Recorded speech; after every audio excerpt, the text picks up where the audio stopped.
to the GlideCycle Saddle Setup Training video. In this video, we'll learn about the theory of your saddle assembly and how it works.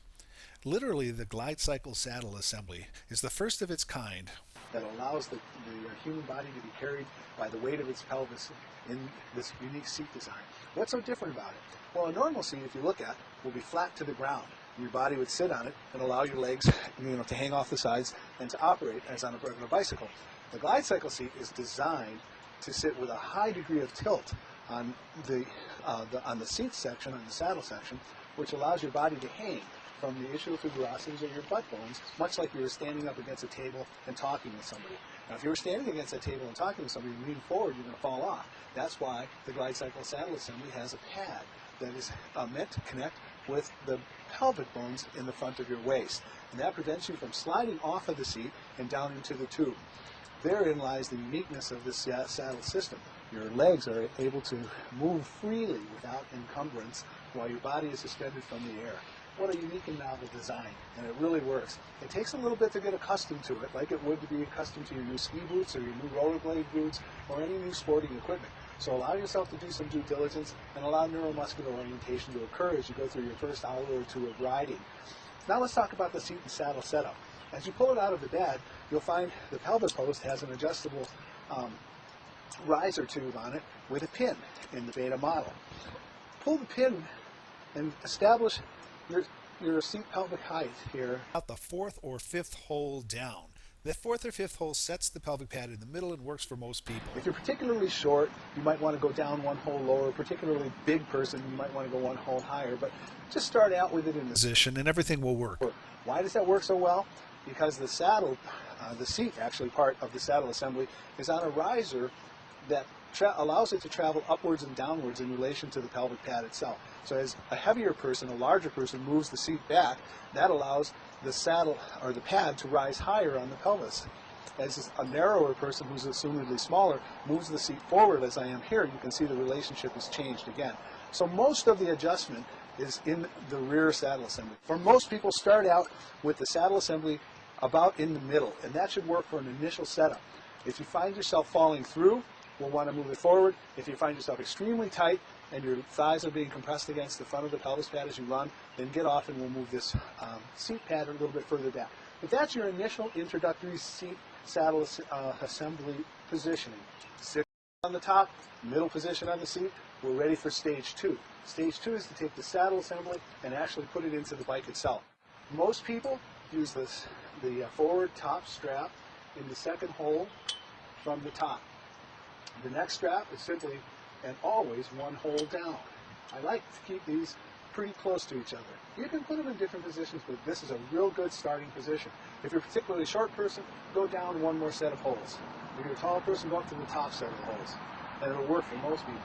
Then let's take the aft section. The top of the strap, we call just the safety lanyard.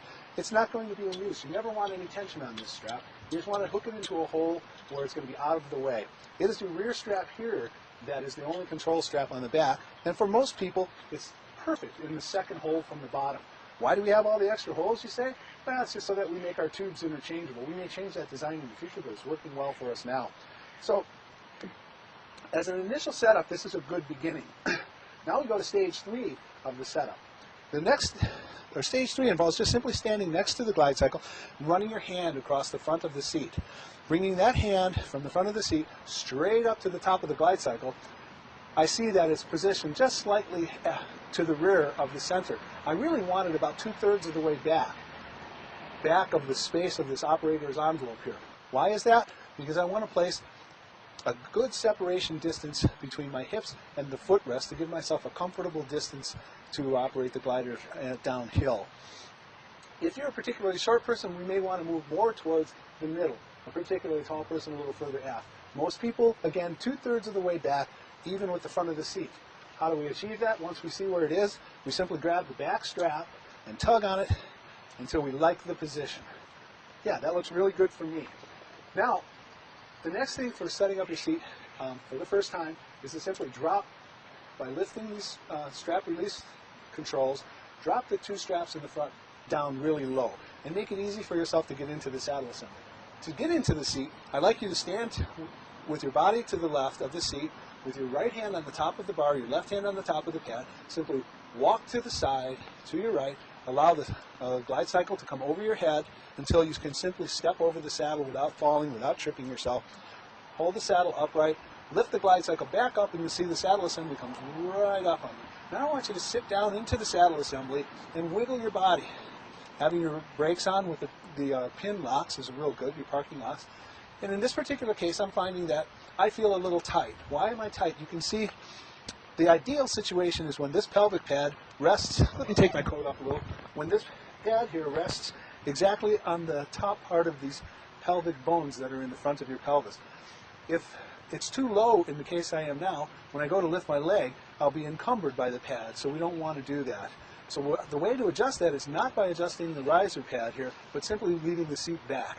So I'm going to pop off again, and holding the bike between my legs, just simply pull the seat back about an inch and see how that feels. Now I'm setting this to my body. You'll need to go through the same process for yourself until you find a good seat fit. That feels pretty good. A good seat fit, again, places the pelvis right up against the front pad, and the seat pad itself you're not really sitting on, but it's catching you on the back of your butt bones. Remember, like I said, you're standing against a table talking to somebody? That's the way you want this to feel. Now, that establishes at least an initial good position for the GlideCycle seat fit. As you run down the road, you may want to change that fit, you may want to work with it a little bit. I certainly do constantly until I get just the right fit. Once the saddle assembly is fit for you, you'll be able to use it day after day. If you're sharing the saddle assembly with other people, you might want to make a mark on it or note the position if you have one of the gliders with a scribed set of marks on the seat. The next stage is to set up your body height. To do that, an ideal position is with slightly bent knees. I want to go for a normal ride though, so I'm going to enter what we call the general cruising position. I do that by standing up, holding the GlideCycle up on my toes with my feet together, and then simply pulling up on the strap until I feel the saddle assembly come right up onto myself. Then I set my feet flat on the ground again and simply look, do I have a nice comfortable knee bend? Yes. Now the next step to setting the saddle is, oh boy, look, I'm leaning back too far. Why is that? The pelvic riser is tilted back and there's no pressure on the forward strap. What we want in a normal comfortable position is to establish your knee bend and then pull the riser forward on this until it stands fairly vertical. Then check yourself. The knee bend is okay. I'd like a little less. I'm going to jump up higher, give it a little tug. Of course, I'm falling back again. I'll pull on the front riser until it's vertical. Now I feel very comfortable. I actually can go off and run on this GlideCycle. My leg is unencumbered. It is not hitting the pad, and I'm not so firmly on the seat that it feels uncomfortable. Now, some of you may achieve a position in the seat now where you feel like, gee, I'm really falling through, and my crotch is hitting down on the metal. Well, you shouldn't have that at all. If that's happening, there's two possibilities. The first is that your seat is back too far, and you're sliding through. The second is, well, maybe you've pulled this adjustment a little high. So why not just grab your back strap, give it a little tug. Whoops, there it is. Give it a little tug, and let a little material out. You see what happens is I've just flattened the seat. It was lifted like this, now I've flattened it, so my body's flatter against the ground. Of course, my knee bend is a little more excessive, so I'll place my parking brakes on again to make an adjustment, pull up a little on the lower strap, set my vertical riser straight again, and now there I am. I'm a little flatter on the seat, and I'm more comfortable. Why would we have these various settings? Well, a short run, sitting around at Disneyland, spending a lot of time in the GlideCycle, talking to people at a county fair, I might want a pretty flat seat. When I really get out there and run, and I'm pumping out the miles, I'm going to pull that strap back up, lower the front end a little bit, and get a good lean on myself, a little too much, get a good lean on myself so that I can really run and pump. Sometimes when you're operating the GlideCycle, after a period of time, you'll find the rear strap might start letting itself out. Or just by going through a series of adjustments, making yourself comfortable, you'll continue to walk yourself forward until, gosh, all of a sudden you're here at the bar in front of your face. Don't worry about it. Get off your bike, lower the two front strap, pull the back strap, set your seat to 2/3 back for the position that you really like it so that your feet are comfortably up against the footrest, and reset your front strap to be comfortable, and you'll be fine. But you will find that this is a dynamic relationship you have with the seat. It's going to be constantly changing. You'll constantly be moving it around. If you get a little uncomfortable, go ahead and intentionally change the position of the seat and change the loads on your body. Occasionally your butt might feel like, sort of like you feel when you're having a glass of wine and some bread and cheese on a rock by the coast with your girlfriend. You get in that really comfortable position, you like it for a long time, and then it's not so comfortable anymore. You have to shift, but you really don't want to because you're running and having a good time. Take the time, put in a shift, just change things around, pull the back strap up a little, lower the front strap, put the loads in a little bit of a different area on your body, and you'll be able to do the next 5 miles before you start having trouble, or the next mile or 2, however it works out for you.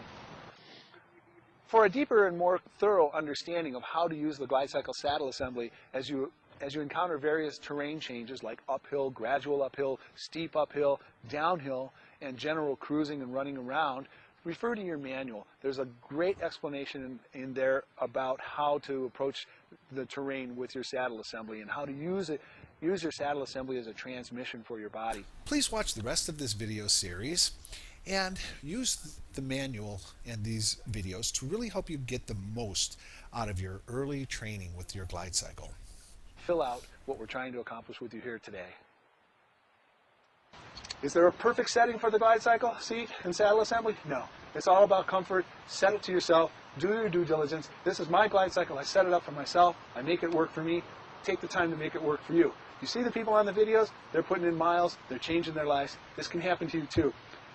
This initial GlideCycle saddle assembly setup video. And happy gliding to you.